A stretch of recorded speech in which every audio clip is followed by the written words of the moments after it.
Hello, thank you for the invitation to be with you in this global outreach webinar.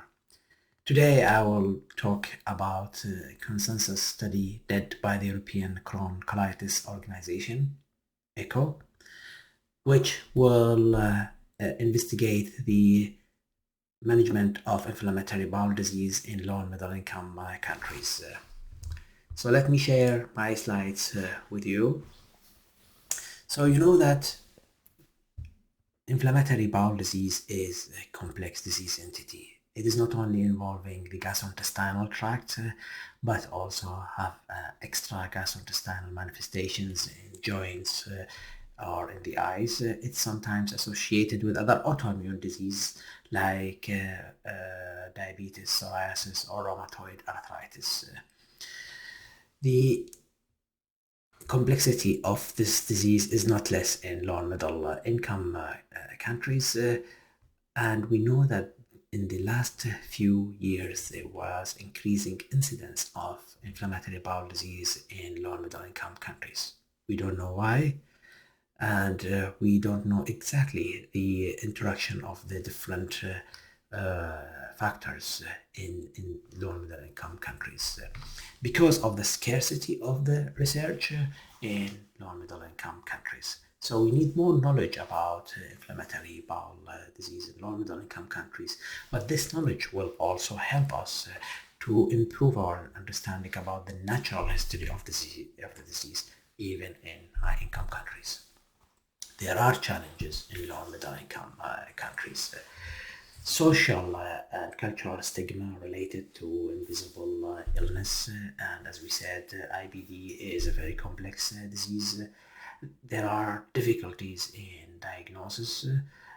One of the example is to differentiate between Crohn and intestinal tuberculosis, which is endemic in many of the low and middle income countries.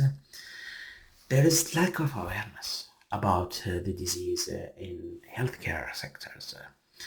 And even if there is awareness, so there is a lack of diagnostic facilities resulting in long delays. You know, the more delay in management, the longer the destroyed segment of the bowel will be. And even if the management initiated, there will be a question of cost, and even if the cost is managed, there will be a question of follow-up because this disease is lifelong disease with remission and relapse. It will not disappear with treatment.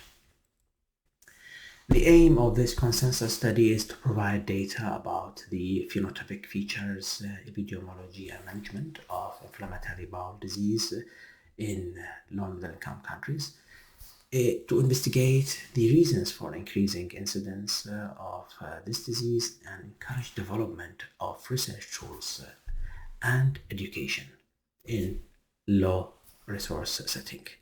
Last but not least is to highlight the gaps in our knowledge and stimulate research in low and middle income countries. The consensus study composed of 20 authors from low and middle income countries. They were chosen according to their experience in IBD and taking into consideration diversity so that each region of the world is well represented.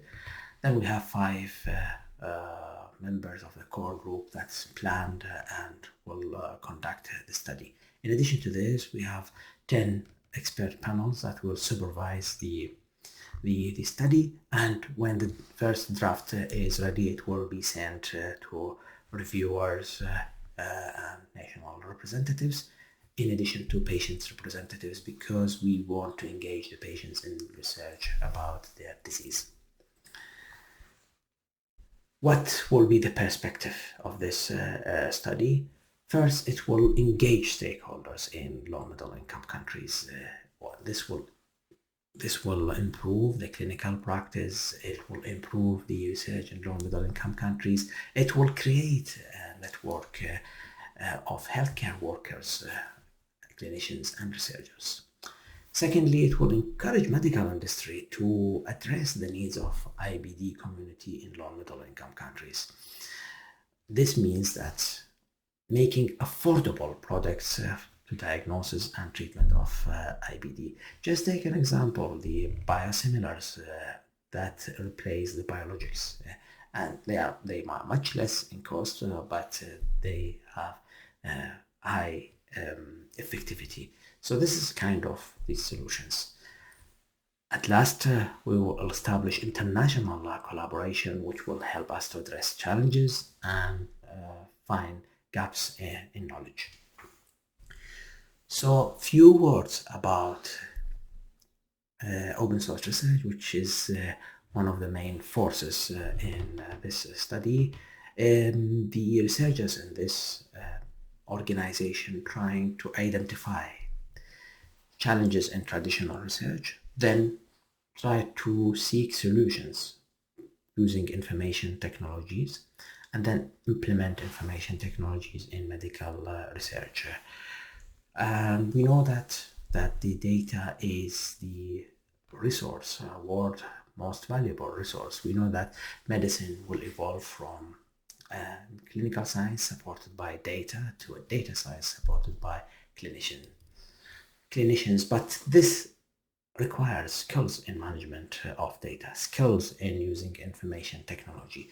And that's why the Open Source Research Organization is keen to develop these skills in low and middle income countries through courses and workshops that will breed innovators.